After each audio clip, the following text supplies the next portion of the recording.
Hello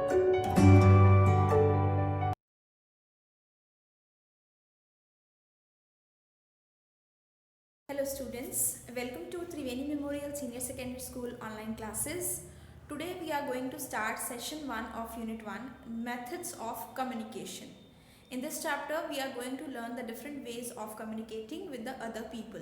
So first of all we'll understand what is the meaning of communication. Communication is a process which involves sharing of information, opinions, ideas and beliefs between two or more persons through a continuous activity of speaking, listening and understanding. So communication is basically when one person talks to other and shares his ideas, beliefs and thoughts. It is not only important for our day-to-day life, but it also plays a significant role like written and spoken words in the professional career also. So in this chapter we are going to learn about the different methods of communication. Basically we have three methods of communication. One is verbal, second is non-verbal and third is the visual communication. Let us talk about first about the verbal communication. The most common form of communication which we see, that is the verbal communication, in which we share our thoughts, feelings and ideas with others, exchange with them. And language is the most important tool of verbal communication. Suppose we want to talk to any of our friends, so we need a language. Suppose we know Hindi and the other person knows English, then we may not be able to converse with each other, because to converse with the other people there should be a common language between both of them. Now there are two primary mediums of verbal communication. One is the oral communication and second one is the written communication. The first one is oral communication, which is the most common medium of communication. How do we communicate orally? With the help of spoken words which are used to convey a message. It is a two-way process in which one person speaks and the other person listens. So one is the sender of the message and other is the receiver of the message. It can be in any form, like it can be recorded, it can be face-to-face interaction, it can be formal way, it can include presentation, business meetings or the classroom lectures. Now let us learn about the factors which are needed to improve the oral communication skill. Though the oral communication is mainly used when one wants to inform people or influence them to do something. Now we have some factors which are there to improve the communication skills. First we have is speech. So speech is the act of delivering a formal oral communication to an intended audience, in which clarity is essential, needed most while communicating with anyone. So speech is basically when we are delivering the oral communication to the audience. Suppose teacher is teaching the students in a class and you have gone to any of the seminar, there that person who is motivating you is giving the lecture to the audience, or the prime minister is giving some information about any of the thing around the country. So that becomes a speech. While you are giving a speech, the clarity is the most important factor. Along with that, clear diction and pronunciation also matter. Next we have is vocabulary. When we talk about the vocabulary, it means the new words which help you to gain access to other things also. If one is sure of how to use a word, if one is not sure of how to use a word, one should avoid it using.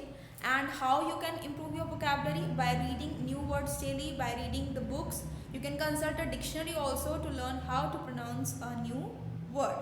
The third factor which is very important to improve the communication skill is the rhythm. So what is basically the rhythm? It is a variation in the pitch level which shows your emotion, how you speak. So it shows your attitude, that is how to maintain a rhythm to express one's attitude to different area of the emotions. Like we are surprised or we are happy or we are irritated, so we have different tone of voice. So that is the rhythm, which is also the improvement, which is also the important factor to improve the communication skill. The next important factor is tone. So words derive their power from the way they are spoken. The tone of the speaker helps to create an impact on the listeners. It reflects the attitude and the emotions of the speaker, and listeners appreciate a cheerful and pleasant tone. So one should always be particular and use an appropriate tone while speaking. That is, it shows your attitude and your emotions, right? Then we have pitch. So pitch basically refers to the loudness or softness of the speaker's voice. One should always speak in a clear, slow and conversation tone in order to be an effective communicator. However, one should only speak louder when you are addressing the large groups. So pitch is also an important factor to improve the communication skills. Next, we have some tips to improve the oral communication. Like the first is, whenever you are reading anything, you should read out loud. Second is, you can make the audio or video recording of your reading so that you can understand where your mistakes are and you can improve them. And the third one is, you should talk to people in a manner that they show interest. You should be interested in their talks or the conversation so that they can also show interest in your conversation. And the last is, take part in the activities which involve public speaking, like debate competitions are there, declamations are there. So if you want to just try, if you are fearful of public speaking, you can just try it at home also. Like you can speak in front of your parents or elder brother or sister. Then in the next step, you can go for your friends where you can just tell them whatever you have prepared for. Then you can tell it to your teacher, and at last, if you want to speak up in the school assembly, then it can be done. So while doing the oral communication, if you are afraid of the public speaking, you should do it step by step. So these are some of the tips to improve the oral communication. Next we have is written communication. When we talk about written communication, it means communicating through written words. Writing is more valid and reliable than speech, because we have a written proof of that one. Like teacher prepares the question paper. Suppose that teacher has to go for some day and the pattern is there with the school. So next time any teacher comes, he or she can see the pattern and prepare the question paper accordingly. So effective writing involves the careful choice of the words, correct organization of words in a sentence, as well as the cohesive composition of the sentences. So written communication is used for the official purposes, like for creating the question papers, for creating the documents of the PAN card or Aadhaar card or the hospital documents, any other things like that. So there are also the tips to improve the written communication, like first is expand your vocabulary and learn new words and form sentences using these words. Like we have discussed that we should expand our vocabulary in oral also. So these things should be done in the written communication also. Next is learn to spell the words correctly, master English spellings. Spellings, whatever, if they are difficult, you should learn how to pronounce them and spell the words also correctly. Third is read regularly. It gives you the idea how to use the words appropriately. If you read regularly, you will get to learn new things and you will be able to use the new things in the future documents, which whatever the paragraph or the declamation you want to go for, that will be very helpful if you just read regularly. These are tips for improving the written communication. Next is improve your grammar and use appropriate tense and correct punctuation, and always write the text keeping your audience in mind. Always write the text according to the audience which is in your mind, because they are the ones who will finally see the output or whatever you have written as a text. Now in the verbal communication, we have the classification into two types. One is the intrapersonal and one is the interpersonal. So when we talk about the intrapersonal communication, it is extremely private and it is one-to-one conversation, that is to reflect upon or appreciate something. That is silent conversation which we have with ourselves. So sometimes we become the senders and sometimes we only become the receiver. So when the communication is with one person, that is with ourselves, that is we are appreciating something or we are critical of something, that is intrapersonal communication.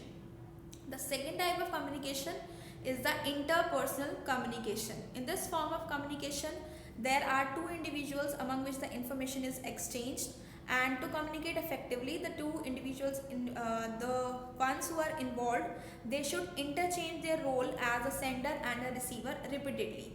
First time, if the first person is speaking, he is the sender, the one who is listening is the receiver. Next time, the other one is the receiver and the first one will be the sender, right?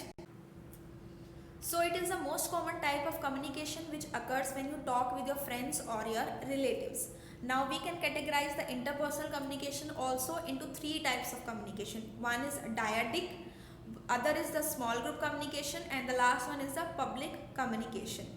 Dyadic communication is the one which takes place between the two people, like two friends who are talking face to face. Then we have the small group communication when there are more than 2 people involved and the number of people involved is very small as compared to the large groups.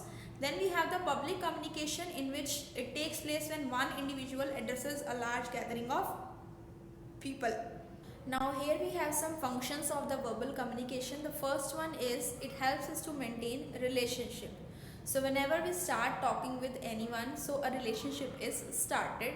So verbal communication helps us to maintain relationship. Second is it helps us organize complex ideas and experiences into meaningful categories. So in order to make the sense of our experiences, we use verbal communication to organize the events into the logical categories. Like all the people who come in touch with us are our friends, acquaintances, peers, families. So we have made the categories that these people are friends, these people are peers, these people are relatives, these are colleagues, etc. Okay. Then it also helps us define the reality. That is, we use verbal communication to define everything. We use a verbal communication to share our ideas, emotion, experiences, then your people. And verbal communication is how we label and define what we experience. Suppose you are in a park with one of your friends and the day is sunny and beautiful, but later it gets cloud and it begins to rain. So due to unexpected rain, you define the day as disappointing and boring, whereas for your friend it may be a good quality time to spend with the friends. So all of you just, we as our perception is different for any of the things while the other person's perception can be different. So it helps us to see the reality because we share the thoughts with each other, and it helps us understand what the thing can be good for us, what the thing can be bad for us. Okay. Next is it helps us think. Without verbal communication, we would not function as thinking beings. So when we communicate with each other, new ideas come in our mind, new emotions, new thoughts come in our mind. So it also helps us in thinking. Next, it can also be used to reward and punish. So we can offer verbal communication in the form of positive reinforcement to praise someone. We can also use it as a critical, aggressive or hurtful way as a force of negative reinforcement. Like verbal communication, when we speak something or when we write something, that can be used to praise someone.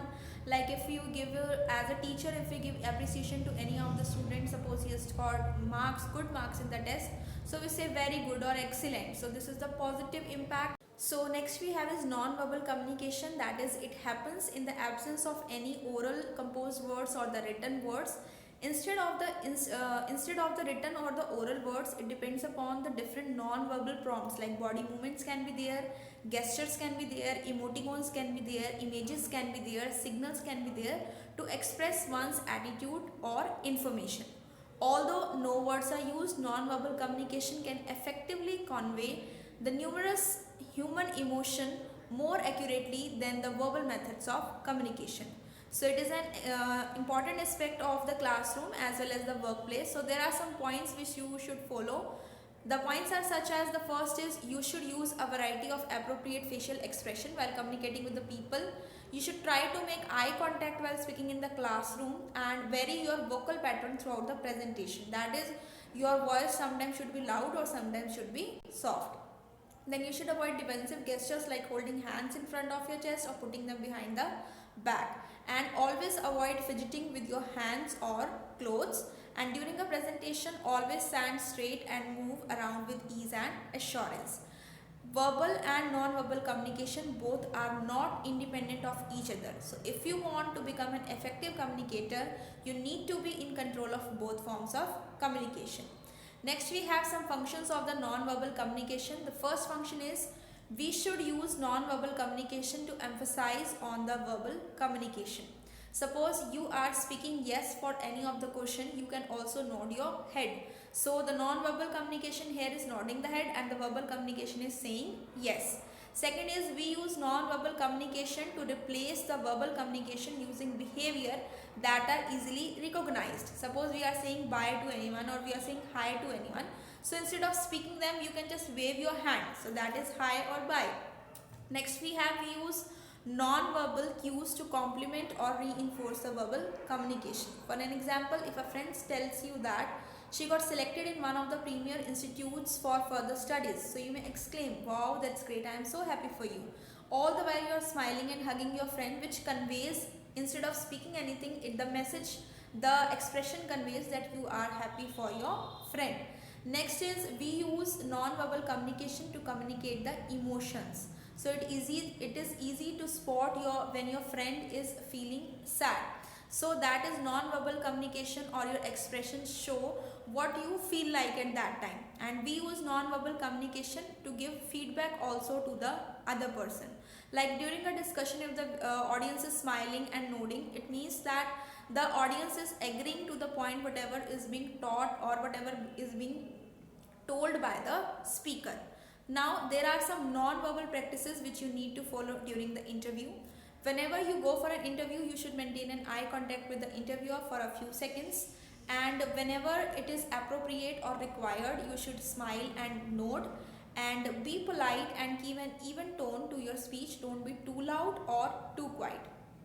While you are sitting, you should be straight, you should not slouch, you should not move towards one place, and relax and leap a little towards the interviewer so that he or she may feel that you are interested in what he or she is speaking about. Next is keep your feet on the floor and your back against the back of the chair, and be attentive to whatever the interviewer is saying or asking. Do not interrupt in between of the interviewer, and rest your arm on the chair or on your lap to look comfortable. Now the third form of communication is the visual communication. We have learned about the two methods. One was the verbal, in which we have learned about the oral and the written communication. Next was the non-verbal, in which we have learned about that with the help of gestures we can convey our message. And the third and the last one is the visual communication. So visual communication is basically when we convey the ideas and information in a form that can be seen through the eye. That can be visualized. So that is a visual communication.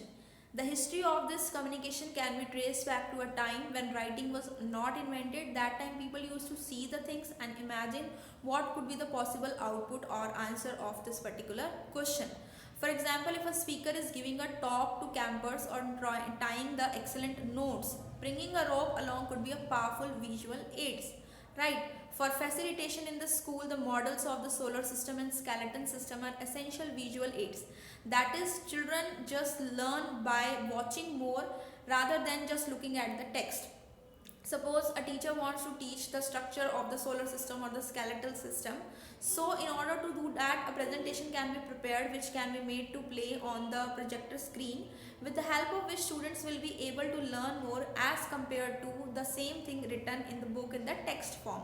So this is the visual form of communication which we sometimes use in the offices or for the business presentation, as well as for teaching to students in the schools. Now there are some points to consider while you are preparing a presentation. The first important point is make sure that your content is suitable for the visual presentation. It should be for the audience according to the content which you want to teach. Second is the font should be legible, it should be readable, and it should be easily communicated to the people. Third is you can present the content in a way that follows a logical hierarchy, that is step-by-step arrangement of the content. So the illustration that match the topic under the discussion that can be put in the slides, and don't overwhelm the audience with the multiple graphs of a single data, because the audience may get confused at that time. And be smart while selecting the appropriate visual devices. Always select the devices that will complement your content and will be appreciated by the audience. Whenever there are unnecessary designs or the 3D charts or such illustration, that should be avoided.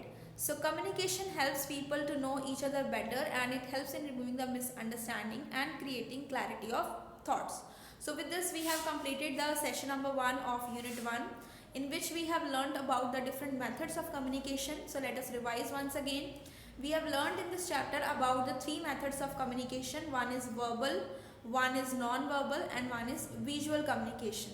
We have also learned in this about the factors and the tips to improve the oral as well as the written communication, and the functions of the verbal and the non-verbal communication. I hope students you have understood this chapter. In case you have any problem in this chapter, you can just message me. Do the question answers of this chapter in your notebook, and the exercise like true, false, fill-ups and MCQs need to be done in the book itself. Thank you students. Have a good day.